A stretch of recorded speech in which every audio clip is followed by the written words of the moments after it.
Hi guys! For today's gala, eto na po ang episode 21 ng Singapore Tour.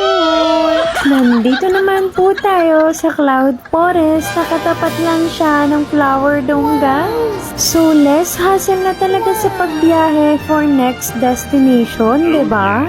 Pagpasok pa lang namin sa loob, talaga namang Jurassic World ang experience, guys. Yung tipong para ka talagang nandun sa movie. Ay, grabe talaga ang tulala ko dyan that time, guys. Entrada pa lang talaga, mapapawaw ka na sa sobrang ganda. Mga 1 minute din siguro akong nakatayo dyan. At ninanamnam ko ang core memories na yun, guys. Super ganda ng fountain at yung dinosaur, sobrang kuha talaga mga mi. Partida guys, entrance pa lang po ito. Opo, entrance pa lang po.